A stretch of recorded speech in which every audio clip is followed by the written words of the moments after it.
Halo guys, welcome back to Korea Ramit bersama orang Korea yang medok.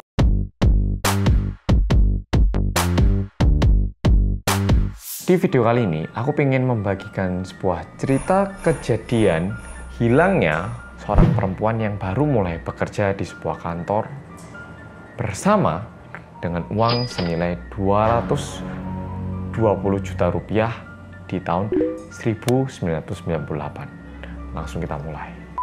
Untuk memperjelas kejadian kali ini, kejadian ini terjadi pada tanggal 10 November tahun 1998. Kejadian ini terjadi pada seorang perempuan yang bernama Kim. Kita bilang inisialnya aja, bernama Kim.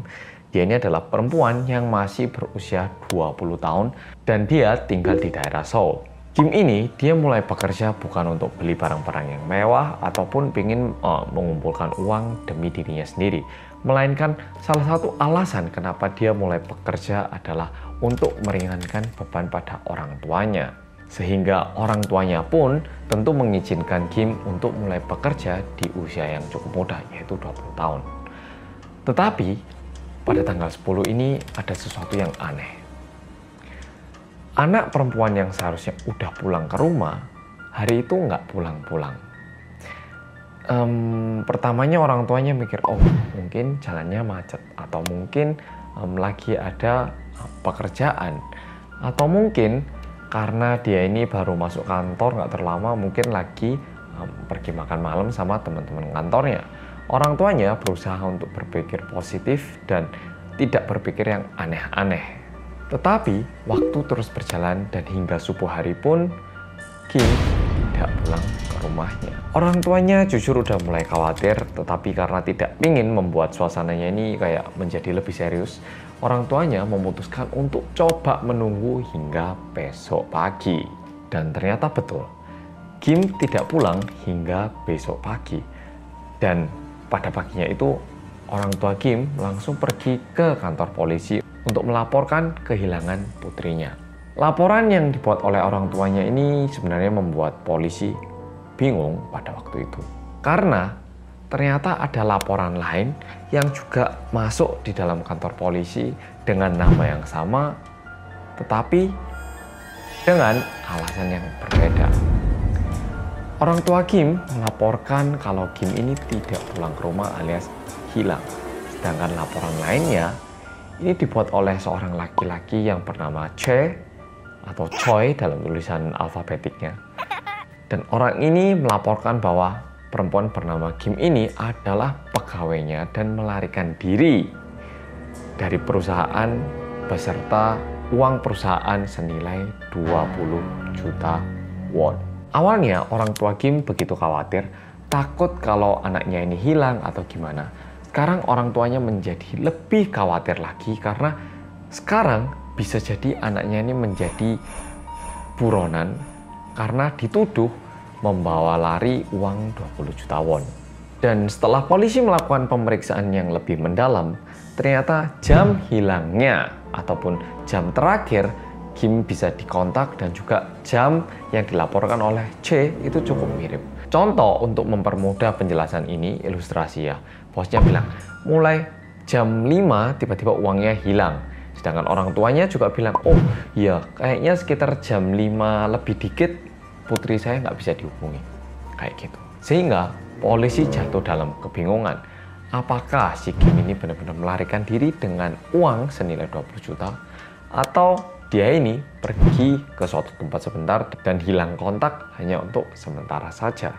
Namun pemeriksaan yang dilakukan polisi menjadi tidak mudah karena ada tekanan dari dua sisi. Yang satu bilang anakmu itu penipu, sedangkan dari pihak keluarga mereka bilang kalau anakku itu nggak mungkin seperti itu. Ini hanyalah kebetulan ketika uangnya hilang putriku juga tidak bisa dihubungi.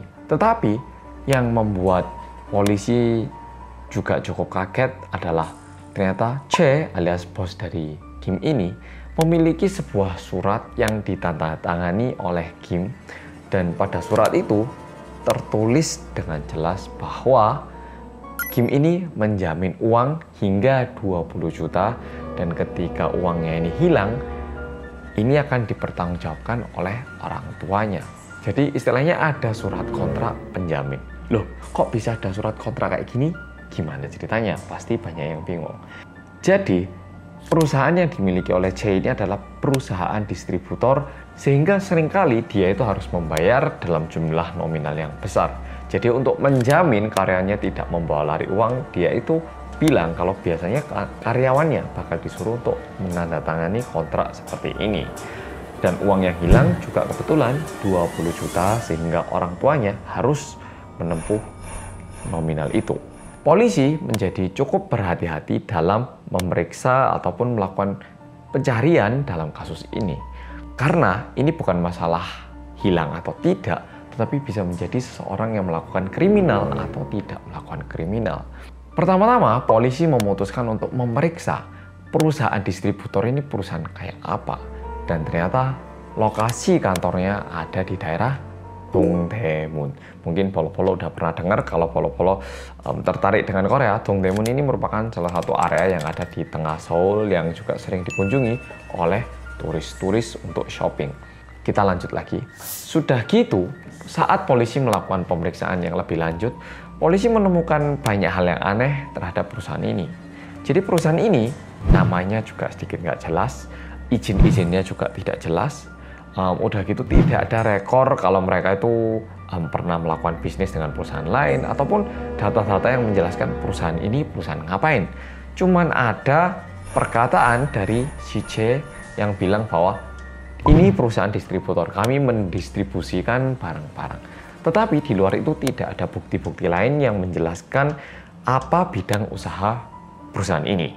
Dan kalau diperjelas, bukannya perusahaan ini tidak memiliki izin-izin yang tepat, tapi tidak punya izin-izin. Jadi usahanya itu masih bisa dibilang ilegal. Polisi akhirnya coba mengecek siapa sih C ini, apa sih latar belakang dari orang ini. Dan ketika diperiksa, orang yang bernama C ini pun tidak memiliki pengalaman bekerja ataupun latar belakang yang berhubungan dengan distribusi. Dan ketika ditanya, oke, perusahaan kamu kapan berdirinya? Dia nggak bisa jawab. Bisnis kamu kayak apa sih sistemnya? Nggak bisa jawab. Keuangan kamu kayak apa? Juga nggak bisa jawab. Jadi polisi bingung, ini kok katanya bosnya, ini katanya perusahaannya. Tapi dia kayak nggak tahu apa-apa, kayak nggak tahu ini perusahaan ngapain, padahal dia bilang dia adalah bosnya. Tidak cuma itu, seperti yang dilaporkan oleh C, uang 20 juta ini menghilang. Tetapi kalau kita pikir, kantor itu biasanya jarang banget menyimpan uang dalam bentuk cash. Dan pada tahun itu, rekening bank juga sudah mulai banyak. Jadi normalnya, apalagi perusahaan baru, seharusnya uangnya ini disimpan dalam tabungan perusahaan. Tapi kok ada cash sejumlah itu di perusahaan dan rekornya pun tidak jelas. Kayak ini pemasukan atau pengeluaran atau memang aset perusahaan, itu nggak jelas banget. Sedangkan si Kim atau anak perempuan ini tidak bisa dihubungi hingga berhari-hari. Sehingga polisi mulai berpikir, bisa jadi C ini mengada-ada kejadian yang tidak ada untuk merampas duit dari orang tuanya si Kim ini. Karena adanya surat kontrak penjamin uang 20 juta atas nama orang tuanya itu cukup aneh buat polisi, ya nggak sih? Akhirnya polisi berusaha terus-menerus untuk mencoba mencari clue-clue ataupun bukti yang bisa digunakan untuk menyatakan kebenaran. Dan akhirnya polisi menemukan satu buah bond yang mengungkap semua kebenaran ini. Bukti yang ditemukan oleh polisi adalah sebuah bond bukti pembayaran tol. Pada hari kejadian, C itu bilang kalau dia itu di kantor dan sempat keluar sebentar. Tapi di kantongnya ditemukan sebuah bond tertulis pada tanggal itu dan juga tercetak kalau itu merupakan gate-nya atau pintu tol ke arah Kimcheon, jadi bukan di Seoul. Sehingga polisi mulai tahu, loh, hari itu katanya kamu di Seoul, lah kok kamu punya bond ini? Kamu bohong ya? Dimulai dari bond itu, akhirnya polisi berhasil menemukan bukti-bukti lain.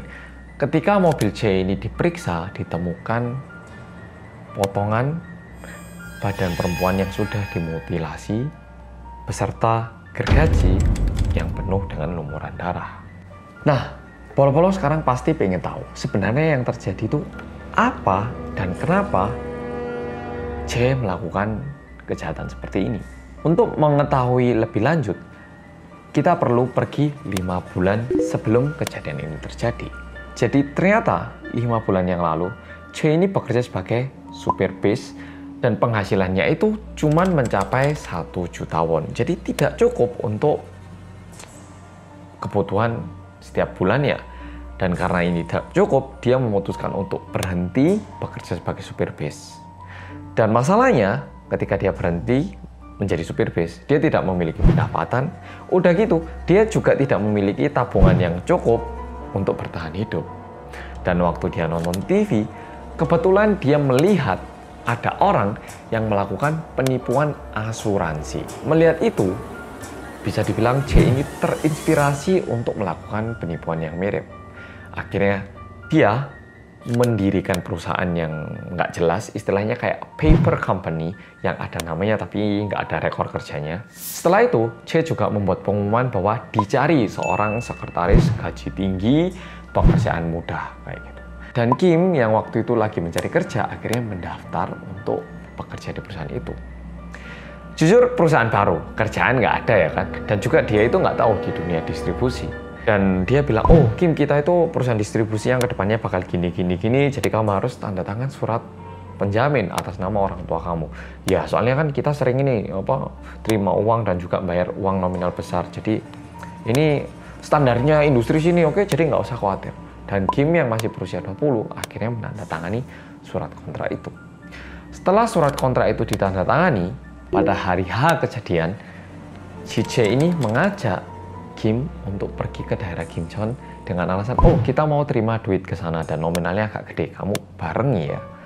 Tetapi tempat yang dituju bukanlah ke sebuah perusahaan, namun ke sebuah hutan. Dan disitulah Kim dibunuh. Dia tidak dibunuh biasa, melainkan dimutilasi.